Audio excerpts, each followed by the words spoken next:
ਜਿਹੜੀ ਘਟਨਾ ਵਾਪਰੀ ਹੈ ਇੱਕ ਵਿਧਾਇਕ ਦੇ ਨਾਲ ਅਜਿਹੀ ਘਟਨਾ ਵਾਪਰਨੀ ਕਿਵੇਂ ਦੇਖਦੇ ਹੋ? ਲੋਕਤੰਤਰ ਨੂੰ ਸ਼ਰਮਸਾਰ ਕਰਨ ਵਾਲੀ ਗੱਲ ਹੈ ਔਰ ਇਹ ਗਵਰਨਮੈਂਟ ਸਪਾਂਸਰਡ ਕੰਮ ਆ ਜਿਹੜਾ ਸਾਰਾ ਹੋਇਆ। ਨਹੀਂ ਤਾਂ ਇੰਨੀ ਪੁਲਿਸ ਨਾਲ ਹੋਵੇ ਤੇ ਕੋਈ ਕਾਰਵਾਈ ਨਾ ਹੋਵੇ। ਅਰੁਣ ਨਾਰੰਗ ਜੀ ਨੇ ਆਪਣੀ ਸਿਕਿਉਰਿਟੀ ਵੀ ਵਾਪਸ ਕੀਤੀ ਹੈ, ਉਹਨਾਂ ਦਾ ਕੋਈ ਫਾਇਦਾ ਹੀ ਨਹੀਂ। ਔਰ ਵਿਧਾਇਕ ਨਾਲ ਇਸ ਤਰ੍ਹਾਂ ਹੋ ਜਾਣਾ, ਆਮ ਨਾਗਰਿਕ ਨਾਲ ਕੀ ਹੋਊ? ਸਾਡੀ ਸੋਚ ਕੀ ਹੋਗੀ? ਪੋਲੀਟੀਕਲ ਲੋਕ ਵੀ ਇਹਨਾਂ ਦੀਆਂ ਮੰਗਾਂ ਨਹੀਂ ਮੰਨੀਆਂ ਜੀ, ਇਹ ਤਾਂ ਕੰਮ ਹੋਣੇ ਹੈ ਕਹਿੰਦੇ। ਅਰੇ ਮੰਗਾਂ ਕੋਈ ਡਰਾ ਕੇ ਬਣਾਓਗੇ ਤੁਸੀਂ? ਇਹ ਨਹੀਂ ਕਿ ਤੁਸੀਂ ਵਿਧਾਇਕ ਦੇ ਕੱਪੜੇ ਉਤਾਰ ਦਿਓ, ਨੰਗਾ ਕਰ ਦਿਓ, ਉਹਨੂੰ ਮਾਰਨ ਦੀ ਸਾਜ਼ਿਸ਼ ਰਚੋ, ਇਹ ਨਹੀਂ ਹੁੰਦਾ। ਔਰ ਇਸ ਤਰ੍ਹਾਂ ਦੀਆਂ ਗੱਲਾਂ ਹੋਣਗੀਆਂ, ਇਹਨਾਂ ਦਾ ਅੰਦੋਲਨ ਜ਼ਿਆਦਾ ਲੰਬਾ ਨਹੀਂ ਚੱਲਣਾ। ਇਸੇ ਪੁਲਿਸ ਨੇ ਇਹਨਾਂ ਨੂੰ ਮਾਰਨਾ। ਜਿੰਨੇ ਵੀ ਆਗੂ ਨਾਲ ਅਸੀਂ ਗੱਲਬਾਤ ਕਰਦੇ ਹਾਂ ਉਹ ਸਾਫ਼ ਤੌਰ ਤੇ ਕਹਿੰਦੇ ਕਿ ਖੇਤੀਬਾੜੀ ਸਟੇਟ ਸਬਜੈਕਟ ਹੈਗਾ ਤੇ ਇਹ ਕਿਤੇ ਨਾ ਕਿਤੇ ਕੇਂਦਰ ਸਰਕਾਰ ਇਨਡਾਇਰੈਕਟਲੀ ਤਰੀਕੇ ਨਾਲ ਲੱਗੇ ਹੋਏ ਨੇ। ਸੁਪਰੀਮ ਕੋਰਟ ਜਾਣ ਨਾ ਯਾਰ, ਉਹ ਐਵੇਂ ਝੂਠ ਬੋਲਦੇ ਆ। ਸੁਪਰੀਮ ਕੋਰਟ ਜਾਣ, ਸੁਪਰੀਮ ਕੋਰਟ ਇੱਕ ਮਿੰਟ ਜੇ ਸਟੇਟ ਸਬਜੈਕਟ ਸੈਂਟਰ ਦੀ ਇੰਟਰਫੇਰੈਂਸ ਬੰਦ ਕਰ ਦੂਗੀ। ਜਿਹੜੀ ਤੁਸੀਂ ਹੁਣ ਸ਼ਬਦ ਇੱਕ ਵਰਤਿਆ ਫਿਰ ਮਾਓਵਾਦੀ, ਕਹਿੰਦੇ ਇਹੀ ਸ਼ਬਦ ਨੇ ਜਿਹੜੇ ਬੀਜੇਪੀ ਆਗੂ ਵਰਤ ਰਹੇ ਨੇ ਤਾਂ ਇਸੇ ਕਰਕੇ ਕਿਸਾਨਾਂ ਦੇ ਵਿੱਚ ਰੋਸ ਹੈ ਤੇ ਇਸੇ ਕਰਕੇ ਪੰਜਾਬ 'ਚ ਇਦਾਂ ਦੀਆਂ ਘਟਨਾਵਾਂ ਵਾਪਰ ਰਹੀਆਂ। ਪਹਿਲਾਂ ਵੀ ਬੀਜੇਪੀ ਆਗੂਆਂ ਤੇ ਹਮਲੇ ਹੋਏ ਨੇ। ਕਿਸਾਨਾਂ ਲਈ ਨਹੀਂ ਵਰਤਿਆ ਇਹ, ਕਿਸਾਨ ਲੀਡਰਾਂ ਲਈ। ਕਿਸਾਨ ਲੀਡਰਾਂ 'ਚ ਹੈਗੇ ਆ। ਜੇ ਰਾਜਨੀਤਿਕ ਆਤੰਕਵਾਦ ਫੈਲਾ ਕੇ ਲੋਕਾਂ ਨੂੰ ਜਿਵੇਂ ਕਹਿੰਦੇ ਫਿਰਦੇ ਆ ਤੁਸੀਂ ਬੀਜੇਪੀ ਛੱਡੋ, ਬੀਜੇਪੀ ਛੱਡੋ, ਮੈਂ ਤਾਂ ਨਹੀਂ ਛੱਡਦਾ। ਮੈਂ ਤਾਂ ਮੋਦੀ ਜੀ ਦਾ ਪੱਕਾ ਹੈਗਾ।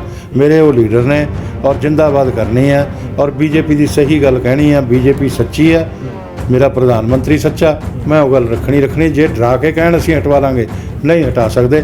ਬੇਸ਼ੱਕ ਜੋ ਮਰਜ਼ੀ ਕਰ ਲੈਣ, ਆਖਰ ਇਹਨਾਂ ਦੀ ਹਾਰ ਹੋਊ। ਪਹਿਲਾਂ ਆਤੰਕਵਾਦ ਪੰਜਾਬ 'ਚੋਂ ਜੜ ਤੋਂ ਖਤਮ ਹੋਇਆ ਨਾ, ਤੇ ਇਹਨਾਂ ਦਾ ਰਾਜਨੀਤਿਕ ਆਤੰਕਵਾਦ ਵੀ ਖਤਮ ਹੋਣਾ, ਇਹ ਮੈਂ ਗਰੰਟੀ ਨਾਲ ਕਹਿੰਦਾ। ਇਹ ਬਹੁਤ ਬੇਈਮਾਨ ਨੇ ਰਾਜੇਵਾਲ ਹੁਣੇ ਅੰਦੋਲਨ ਨੂੰ ਜਾਣਬੁੱਝ ਕੇ ਲੰਬਾ ਕਰ ਰਹੇ। ਇਹਨਾਂ ਨੂੰ ਪੈਸਾ ਪੂਸਾ ਆਈ ਜਾਂਦਾ, ਕੁਝ ਕਿਸਾਨਾਂ ਕੋਲੋਂ ਇਕੱਠਾ ਕਰੀ ਜਾਂਦੇ ਆ, ਕੁਝ ਤੁਹਾਡੇ ਵਰਗੇ NRI ਦੇਈ ਜਾਂਦੇ ਆ, ਕੁਝ ਤੁਹਾਡੇ ਵਰਗੇ ਲੋਕ ਵੀ ਕਿ ਕਿਸਾਨ ਅੰਦੋਲਨ ਦੀ ਹਮਾਇਤ ਕਰੋ। ਇਹ ਤੇ ਵੀ ਨਜ਼ਰ ਹੋਣੀ ਹੈ ਤੁਹਾਡੀ ਕਿ ਕਿੰਨਾ ਪੈਸਾ ਆ ਗਿਆ ਹੁਣ ਤੱਕ? ਨਹੀਂ, ਸਾਡੀ ਤਾਂ ਕੀ ਨਜ਼ਰ ਆ, ਉਹ ਖਾ ਲੈਣ ਉਹਨਾਂ ਵਾਸਤੇ ਹੀ ਆ। ਉਹ ਤਾਂ ਅਸੀਂ ਕੀ ਕਰਾਉਣਾ ਇਹਨਾਂ ਦੇ ਪੈਸੇ ਤੋਂ? ਨਾ ਵਾਪਰੀ ਉਹਨੇ ਬੜੇ ਸਵਾਲ ਖੜੇ ਕਰ ਦਿੱਤੇ। ਪੰਜਾਬ ਦਾ ਮਾਹੌਲ ਵੀ ਇਸ ਵੇਲੇ ਕਾਫੀ ਸਵਾਲਾਂ ਦੇ ਘੇਰੇ ਦੇ ਵਿੱਚ ਆ ਗਿਆ। ਲਾਅ ਐਂਡ ਆਰਡਰ ਦੀ ਸਥਿਤੀ ਨੂੰ ਵੀ ਲੈ ਕੇ ਲਗਾਤਾਰ ਤੁਸੀਂ ਆਪਣੇ ਵੱਲੋਂ ਮੰਗ ਕਰ ਰਹੇ ਹੋ ਕਿ ਬੀਜੇਪੀ ਸਰਕਾਰ ਸਾਰੀ ਮੰਗ ਕਰ ਰਹੀ ਹੈ ਇਸ ਵੇਲੇ, ਜਾਂ ਬੀਜੇਪੀ ਦੇ ਆਗੂ ਮੰਗ ਕਰ ਰਹੇ ਨੇ ਕਿ ਕੈਪਟਨ ਸਰਕਾਰ ਨੂੰ ਅਸਤੀਫਾ ਦੇਣਾ ਚਾਹੀਦਾ। ਆਪਣੀ ਸੁਰੱਖਿਆ ਯਕੀਨੀ ਬਣਾ ਰਹੇ ਹੋ ਤੁਸੀਂ? ਮੈਂ ਤਾਂ ਦੇਖੋ ਜੀ ਪਿੰਡੂ ਬੰਦਾ, ਜੱਟ ਆਦਮੀ ਹੈ। ਮੇਰੀ ਸੁਰੱਖਿਆ ਦਾ ਡਾਂਗ ਤੇ ਡੇਰਾ। ਮੈਨੂੰ ਤਾਂ ਜਿਹਨੇ ਮਾਰਨਾ ਮਾਰ ਲੇ, ਜੇ ਕਿਸਾਨ ਦਾ ਭਲਾ ਹੁੰਦਾ ਹੋਵੇ। ਤੇ ਦੂਜੀ ਗੱਲ, ਮੈਂ ਆਪਦੀ ਸੁਰੱਖਿਆ ਆਪ ਕਰ ਸਕਦਾ ਭਰਾਵਾ। ਜਿਹੜਾ ਆਊਗਾ ਉਹਨੂੰ ਦੇਖਾਂਗੇ। ਤੇ ਇਹ ਤਾਂ ਹੈ ਨਹੀਂ ਬਿਲਕੁਲ ਹੀ ਮਰੇ ਹੋਏ ਹੈਗੇ ਆ। ਰੋਜ਼ਾਨਾ ਸਪੋਕਸਮੈਨ ਦੇਖ ਰਹੇ ਹੋ ਤੁਸੀਂ। ਇਸ ਵਕਤ ਤੁਹਾਡੇ ਨਾਲ ਤੁਹਾਡਾ ਆਪਣਾ ਦੋਸਤ ਹਰਦੀਪ ਸਿੰਘ ਭੋਗਲ। ਪਿਛਲੇ ਦਿਨੀ ਇੱਕ ਘਟਨਾ ਅਜਿਹੀ ਵਾਪਰੀ ਜਿਸ ਨੇ ਬਹੁਤ ਵੱਡੇ ਪੱਧਰ ਤੇ ਸਵਾਲ ਕੀਤੇ ਕਿ ਕਿਸ ਤਰੀਕੇ ਨਾਲ ਇਸ ਵਕਤ ਜਿਹੜੀ ਲਾਅ ਐਂਡ ਆਰਡਰ ਦੀ ਸਥਿਤੀ ਹੈਗੀ ਆ ਉਹ ਸਵਾਲਾਂ ਦੇ ਘੇਰੇ ਦੇ ਵਿੱਚ ਆ। ਸਿੱਧੇ ਤੌਰ ਤੇ ਇੱਕ ਵਿਧਾਇਕ ਜਿਹੜਾ ਸੀਗਾ ਉਸਦੀ ਆਬਰੂ ਨੂੰ ਤਾਰ ਕੀਤਾ ਗਿਆ। ਅਰੁਣ ਨਾਰੰਗ ਦੇ ਕੱਪੜੇ ਫਾੜ ਕੇ ਜ਼ਲੀਲ ਕੀਤਾ ਗਿਆ। ਤਾਂ ਉਸ ਤੋਂ ਬਾਅਦ ਬੀਜੇਪੀ ਦੀ ਤਮਾਮ ਲੀਡਰਸ਼ਿਪ ਦੇ ਵਿੱਚ ਇਸ ਵੇਲੇ ਰੋਸ ਪਾਇਆ ਜਾ ਰਿਹਾ। ਸਾਫ਼ ਤੌਰ ਤੇ ਸੂਬੇ ਦੀ ਸਰਕਾਰ ਦੇ ਉੱਪਰ ਇਲਜ਼ਾਮ ਲਗਾਏ ਜਾ ਰਹੇ ਨੇ। ਸਾਡੇ ਨਾਲ ਜ਼ਿਆਦਾ ਗੱਲਬਾਤ ਦੇ ਲਈ ਹਰਜੀਤ ਗਰੇਵਾਲ ਨੇ। ਗਰੇਵਾਲ ਸਾਹਿਬ, ਸਭ ਤੋਂ ਪਹਿਲਾ ਰਿਐਕਸ਼ਨ ਕੀ ਹੈਗਾ ਇਹ ਜਿਹੜੀ ਘਟਨਾ ਵਾਪਰੀ ਹੈ? ਇੱਕ ਵਿਧਾਇਕ ਦੇ ਨਾਲ ਅਜਿਹੀ ਘਟਨਾ ਵਾਪਰਨੀ ਕਿਵੇਂ ਦੇਖਦੇ ਹੋ? ਇਹ ਮੇਰਾ ਖਿਆਲ ਆ ਵੀ ਲੋਕਤੰਤਰ ਨੂੰ ਸ਼ਰਮਸਾਰ ਕਰਨ ਵਾਲੀ ਗੱਲ ਹੈ। ਔਰ ਇਹ ਗਵਰਨਮੈਂਟ ਸਪਾਂਸਰਡ ਕੰਮ ਆ ਜਿਹੜਾ ਸਾਰਾ ਹੋਇਆ। ਨਹੀਂ ਤਾਂ ਇੰਨੀ ਪੁਲਿਸ ਨਾਲ ਹੋਵੇ ਤੇ ਕੋਈ ਕਾਰਵਾਈ ਨਾ ਹੋਵੇ। ਉਹਨੇ ਗੁੱਸੇ 'ਚ ਔਰ ਰੋਸ 'ਚ ਵੀ, ਰੋਸ ਕਹੂੰਗਾ ਮੈਂ, ਸਾਡੇ ਵਿਧਾਇਕ ਨੇ ਅਰੁਣ ਨਾਰੰਗ ਜੀ ਨੇ ਆਪਣੀ ਸਿਕਿਉਰਿਟੀ ਵੀ ਵਾਪਸ ਕੀਤੀ ਹੈ। ਉਹਨਾਂ ਦਾ ਕੋਈ ਫਾਇਦਾ ਹੀ ਨਹੀਂ। ਔਰ ਵਿਧਾਇਕ ਨਾਲ ਇਸ ਤਰ੍ਹਾਂ ਹੋ ਜਾਣਾ, ਆਮ ਨਾਗਰਿਕ ਨਾਲ ਕੀ ਹੋਊ ਜੀ? ਔਰ ਮੇਰਾ ਤਾਂ ਮਨ ਅੱਜ ਤੱਕ ਵੀ ਠੀਕ ਨਹੀਂ ਹੈ ਜੋ ਇਹ ਹੋਇਆ ਕਿਸੇ ਵੀ ਵਿਧਾਇਕ ਨਾਲ ਹੋਵੇ। ਔਰ ਮੈਂ ਕੁਝ ਕਿਸਾਨ ਲੀਡਰਾਂ 'ਤੇ ਵੀ ਮੈਨੂੰ ਚਿੰਤਾ ਕਿ ਉਹਨਾਂ ਦੀ ਸੋਚ ਕਿੱਦਾਂ ਦੀ ਬਣੀ ਹੋਈ ਆ। ਕਈਆਂ ਨੇ ਤਾਂ ਬਹੁਤ ਗਲੋਰੀਫਾਈ ਕੀਤਾ। ਪਹਿਲਾਂ ਇੱਕ ਤਾਂ ਮੇਰੇ ਸਾਹਮਣੇ TV ਤੇ ਆ ਕੇ ਕਰਨ ਲੱਗ ਗਿਆ। ਮੈਂ ਉਸੇ ਵੇਲੇ ਕਿਹਾ ਕਿ 307 ਦਾ ਮੁਕੱਦਮਾ ਦਰਜ ਹੋਣਾ ਚਾਹੀਦਾ। ਸਾਡੀ ਸੋਚ ਕੀ ਹੋਗੀ? ਪੋਲੀਟੀਕਲ ਲੋਕ ਵੀ ਇਹਨਾਂ ਦੀਆਂ ਮੰਗਾਂ ਨਹੀਂ ਮੰਨੀਆਂ ਜੀ, ਇਹ ਤਾਂ ਕੰਮ ਹੋਣੇ ਹੈ ਕਹਿੰਦੇ। ਅਰੇ ਮੰਗਾਂ ਕੋਈ ਡਰਾ ਕੇ ਬਣਾਓਗੇ ਤੁਸੀਂ? ਇਹ ਕੋਈ ਤਰੀਕਾ ਹੈਗਾ ਮੰਗਾਂ ਬਣਾਉਣ ਦਾ? ਇਹ ਡੈਮੋਕ੍ਰੇਸੀ ਹੈ। ਔਰ ਇਹ ਮੌਬ ਲਿੰਚਿੰਗ ਆ ਸਿੱਧੀ। ਔਰ ਇਹਦੇ 'ਤੇ ਕਾਰਵਾਈ ਉਸੇ ਤਰ੍ਹਾਂ ਹੋਣੀ ਚਾਹੀਦੀ ਆ। ਔਰ ਜਿਹੜੇ ਇਹਦੇ 'ਚ ਕਾਂਗਰਸੀ ਵੀ ਸੀਗੇ, ਕੁਝ ਦੂਸਰੀਆਂ ਆਮ ਆਦਮੀ ਪਾਰਟੀ ਦੇ ਵੀ ਸੀਗੇ, ਉਹ ਆਇਡੈਂਟੀਫਾਈ ਹੋਏ ਆ। ਉਹਨਾਂ 'ਤੇ ਮੁਕੱਦਮੇ ਨਹੀਂ ਅਜੇ ਦਰਜ ਹੋਏ। ਅਸੀਂ ਕਹਿੰਦੇ ਕਿ ਬਾਈ ਨੇਮ ਉਹਨਾਂ 'ਤੇ ਵੀ ਮੁਕੱਦਮੇ ਦਰਜ ਕਰੋ, ਇਨਸਾਫ ਦਿਓ। ਇਹ ਕੈਪਟਨ ਅਮਰਿੰਦਰ ਸਿੰਘ ਨੂੰ ਸਾਡੀ ਅਪੀਲ ਆ ਕਿ ਰਾਜ ਧਰਮ ਦਾ ਪਾਲਣ ਕਰੋ ਭਾਈ ਸਾਹਿਬ। ਤੁਸੀਂ ਰਾਜ ਧਰਮ ਦਾ ਪਾਲਣ ਨਹੀਂ ਕਰ ਰਹੇ। ਔਰ ਕਾਂਗਰਸ ਨੇ ਪਹਿਲਾਂ ਵੀ ਪੰਜਾਬ ਦੇ ਹਾਲਾਤ ਵਿਗਾੜੇ ਸੀ, ਹੁਣ ਫਿਰ ਵਿਗਾੜੂਗੀ। ਇਹ ਨਾ ਕਰਨ ਤੇ ਅਸੀਂ ਤਾਂ ਤਿਆਰ ਬੈਠੇ ਹਾਂ ਪੰਜਾਬ ਦੀ ਏਕਤਾ ਅਖੰਡਤਾ ਲਈ। ਕੁਛ ਲੋਕ ਪੰਜਾਬ 'ਚ ਐਸੇ ਘੁੰਮ ਰਹੇ ਆ ਜਿਹੜੀ ਉਹਦੀ ਸ਼ਾਂਤੀ ਖਰਾਬ ਕਰਨਾ ਚਾਹੁੰਦੇ ਆ, ਡਿਵੈਲਪਮੈਂਟ ਵਿਕਾਸ ਤੇ ਜਿਹੜੀ ਦੇਸ਼ ਦੀ ਮੁੱਖ ਧਾਰਾ ਨਾਲ ਪੰਜਾਬ ਜੁੜਿਆ ਹੋਇਆ ਉਸ ਨੂੰ ਵੀ ਤੋੜਨਾ ਚਾਹੁੰਦੇ ਆ। ਗਰੇਵਾਲ ਸਾਹਿਬ, ਜਿੱਦਾਂ ਤੁਸੀਂ ਜ਼ਿਕਰ ਕੀਤਾ ਕਿ ਸਿੱਧੇ ਤੌਰ ਤੇ ਪ੍ਰੋਤਸਾਹਿਤ ਕੀਤਾ ਜਾ ਰਿਹਾ ਜਾਂ ਇਸ ਚੀਜ਼ ਨੂੰ ਵਧੀਆ ਕਰਕੇ ਦੱਸਿਆ ਜਾ ਰਿਹਾ ਵੀ ਇੰਨੇ ਦਿਨਾਂ ਤੋਂ ਮੰਗਾਂ ਨਹੀਂ ਮੰਨ ਰਹੀਆਂ ਤਾਂ ਇਦਾਂ ਦਾ ਘਟਨਾ ਵਾਪਰ ਨਹੀਂ ਸੀਗੀ, ਇਹ ਜਿਹੜੀ ਚੀਜ਼ ਹੈਗੀ ਇਹਨੂੰ ਕਿਵੇਂ ਦੇਖੀਏ, ਇਹਨੂੰ ਕਿਵੇਂ ਸਮਝੀਏ ਕਿ ਇਸ ਤਰੀਕੇ ਨਾਲ ਇੱਕ ਵਿਧਾਇਕ ਦੇ ਉੱਪਰ ਜਾਨਲੇਵਾ ਹਮਲਾ ਇਹਨੂੰ ਕਹਿ ਸਕਦੇ ਹਾਂ ਤੇ ਉਹਨੂੰ ਬਾਅਦ ਵਿੱਚ ਉਹਦੀ ਸਪੋਰਟ ਵੀ ਕਰਨੀ ਹੈ? ਦੇਖੋ, ਮੈਂ ਪਿਛਲੀ ਗੱਲ ਪੂਰੀ ਕਰਨਾ। ਕੁਛ ਲੋਕ ਤਾਂ ਪੰਜਾਬ ਦੀ ਸ਼ਾਂਤੀ ਨੂੰ ਤੋੜਨ ਵਾਸਤੇ ਦੇਸ਼ ਦੀ ਮੁੱਖ ਧਾਰਾ ਨਾਲੋਂ ਅਲੱਗ ਕਰਨ ਲਈ ਜਾਨ ਲੈਣ ਨੂੰ ਤੁਰੇ ਫਿਰਦੇ ਆ, ਦੰਗੇ ਕਰਾਉਣਾ ਚਾਹੁੰਦੇ ਆ, ਔਰ ਅਸੀਂ ਬੀਜੇਪੀ ਦੇ ਲੋਕ ਦੇਸ਼ ਦੀ ਏਕਤਾ ਅਖੰਡਤਾ ਲਈ ਜਾਨ ਦੇਣ ਨੂੰ ਤੁਰੇ ਫਿਰਦੇ ਆ। ਇਹ ਇੱਥੇ ਬਹੁਤ ਕੁਛ ਹੋਣਾ ਅਜੇ, ਇਹ ਕਰਕੇ ਮੰਨਣਾ ਕਾਂਗਰਸ ਨੇ, ਇੱਦਾਂ ਨਹੀਂ ਮੰਨਣਾ। ਔਰ ਮੈਂ ਸਮਝਦਾ ਕਿ ਬਹੁਤ ਬੜੇ ਗੁਨਾਹਗਾਰ ਸਾਬਤ ਹੋਣਗੇ ਕੈਪਟਨ ਅਮਰਿੰਦਰ ਸਿੰਘ ਆਖਰੀ ਸਮੇਂ ਦੇ ਅੰਦਰ। ਔਰ ਦੂਸਰੀ ਗੱਲ ਜਿਹੜੀ ਤੁਸੀਂ ਕਹਿੰਦੇ ਹੋ ਕਿਸਾਨਾਂ ਦੀਆਂ ਗੱਲਾਂ, ਮੈਂ ਪੰਜਾਬ ਦੇ ਕਿਸਾਨਾਂ ਨੂੰ, ਪੰਜਾਬ ਦੇ ਲੋਕਾਂ ਨੂੰ ਇਹ ਗੱਲ ਦੱਸਣੀ ਚਾਹੁੰਦਾ ਤੁਹਾਡੇ ਮਾਧਿਅਮ ਨਾਲ। ਇਹਨਾਂ ਦੀਆਂ 11 ਮੀਟਿੰਗਾਂ 'ਚ 7-7 ਘੰਟੇ ਸਾਡੇ 3-3 ਮਿਨਿਸਟਰ ਬੈਠੇ ਆ। ਇਹਨਾਂ ਦੀਆਂ ਸਾਰੀਆਂ ਗੱਲਾਂ ਸੁਣੀਆਂ ਔਰ ਸਾਰੀਆਂ ਐਡਰੈਸ ਵੀ ਕੀਤੀਆਂ। ਤੇ ਜੇ ਉਹ ਵੀ ਸੁਣਨਾ ਚਾਹੁੰਦੇ ਮੈਂ ਦੱਸ ਦਿੰਦਾ ਕੀ ਮੰਨ ਲਿਆ ਸੀ। ਤੇ ਉਹਦੇ 'ਚ ਇਹਨਾਂ ਨੇ ਕਿਹਾ ਜੀ ਸਾਡੀ ਜ਼ਮੀਨ ਖੋਹੀ ਜਾਏਗੀ। ਜਦੋਂ ਜੱਟ ਨੂੰ ਇਹ ਕਹਦੇ ਹੋ ਨਾ ਜ਼ਮੀਨ ਤੇਰੀ ਖੋਹੀ ਜਾਏਗੀ, ਉਹ ਮਰਨ 'ਤੇ ਹੋ ਜਾਂਦਾ। ਇਹ ਜਿਹੜੇ ਸੜਕਾਂ 'ਤੇ ਜਾ ਕੇ ਕਿਸਾਨ ਬੈਠੇ ਆ, ਜੈਨੂਅਨ ਕਿਸਾਨ ਨੇ, ਇਹਨਾਂ ਨੂੰ ਇਹ ਕਹਤਾ ਕਿ ਤੁਹਾਡੀ ਜ਼ਮੀਨ ਖੋਹੀ ਜਾਏਗੀ, ਜੱਟ ਜ਼ਮੀਨ ਨਹੀਂ ਖੋਹਣ ਦਿੰਦਾ, ਮਰ ਜਾਏਗਾ ਜਾਂ ਮਾਰ ਦੇਗਾ। ਉਹ ਮਰਨ 'ਤੇ ਹੋ ਕੇ ਗਿਆ ਹੋਇਆ। ਉਹ ਇਹਨਾਂ ਨੇ ਗਲਤ ਸਮਝਾਤਾ, ਨਾ ਕਿਸੇ ਨੇ ਜ਼ਮੀਨ ਖੋਹਣੀ ਆ ਤੇ ਨਾ ਕਿਸੇ ਨੇ ਲੈਣੀ ਹੈ, ਨਾ ਕਿਸੇ ਨੇ ਦੇਣੀ ਹੈ। ਉਹਦੇ 'ਚ ਉਹਨਾਂ ਨੂੰ ਕਿਹਾ ਕਿ ਭਾਈ, ਉਹ ਕਹਿੰਦੇ ਸਾਨੂੰ ਕੋਰਟ ਜਾਣ ਦਾ ਅਧਿਕਾਰ ਦਿਓ। ਅਮਿਤ ਸ਼ਾਹ ਜੀ ਨੇ ਕਿਹਾ ਲਓ ਕੋਰਟ ਜਾਣ ਦਾ ਅਧਿਕਾਰ ਵੀ ਦਿੱਤਾ, ਫਾਸਟ ਟਰੈਕ ਕੋਰਟ ਵੀ ਬਣਾਤੀ। ਫਿਰ ਉਹਨਾਂ ਨੇ ਕਿਹਾ ਕਿ APMC ਐਕਟ, ਮੰਡੀ ਐਕਟ ਜਿਹੜਾ ਹੈਗਾ, ਜੋ ਅੰਦਰ ਲਾਗੂ ਹੋਵੇ ਉਹੀ ਬਾਹਰ ਲਾਗੂ ਹੋਵੇ, ਬਾਹਰ ਵੀ ਆੜ੍ਹਤੀ ਖਰੀਦ ਵੇਚ ਕਰੇ, ਅੰਦਰ ਵੀ ਕਰੇ। ਤੇ ਉਹਨਾਂ ਨੇ ਕਿਹਾ ਚਲੋ ਇਹ ਵੀ ਸਟੇਟ ਦਾ ਹੀ ਐਕਟ ਲਾਗੂ ਹੋਏਗਾ, ਬਾਹਰ ਵੀ। ਉਹ ਵੀ ਗੱਲ ਖਤਮ ਹੋ ਗਈ। ਉਸ ਤੋਂ ਬਾਅਦ ਉਹਨਾਂ ਨੇ ਕਿਹਾ ਕਿ ਸਾਨੂੰ ਸਟਬਲ ਬਰਨਿੰਗ ਦੇ ਉੱਪਰ ਜਿਹੜੀ 1 ਕਰੋੜ ਦਾ ਜੁਰਮਾਨਾ ਤੇ ਸਜ਼ਾ ਰੱਖ ਰਹੇ ਹੋ, ਇਹ ਨਹੀਂ ਹੋਣੀ ਚਾਹੀਦੀ। ਉਹਨਾਂ ਨੇ ਕਿਹਾ ਚਲੋ ਕਿਸਾਨ ਨੂੰ ਇਹ ਵੀ ਪ੍ਰਭਾਵਿਤ ਨਹੀਂ ਕਰੇਗਾ। ਔਰ ਉਸ ਤੋਂ ਬਾਅਦ ਉਹਨਾਂ ਨੇ ਕਿਹਾ ਕਿ ਕਿਸਾਨ ਦੇ ਖਾਤੇ 'ਚ ਸਬਸਿਡੀ ਨਹੀਂ ਜਾਣੀ ਚਾਹੀਦੀ, ਔਰ ਕਿਸਾਨ ਨੂੰ ਇਹ ਸਬਸਿਡੀ ਜਿਹੜੀ ਆ ਉਹਨੂੰ ਬਿੱਲ ਨਹੀਂ ਭਰਨਾ ਪਵੇ, ਜਿਵੇਂ ਅੱਜ ਵਿਵਸਥਾ ਹੈਗੀ ਆ। ਉਹਨਾਂ ਨੇ ਕਿਹਾ ਠੀਕ ਆ, ਜੇ ਕਾਨੂੰਨ ਬਣਿਆ ਨਹੀਂ ਪਰ ਇਹ ਵਿਵਸਥਾ ਬਿਲਕੁਲ ਇਸੇ ਤਰ੍ਹਾਂ ਹੀ ਰਹੇਗੀ, ਕਿਸਾਨ ਨੂੰ ਪ੍ਰਭਾਵਿਤ ਨਹੀਂ ਕਰੇਗੀ।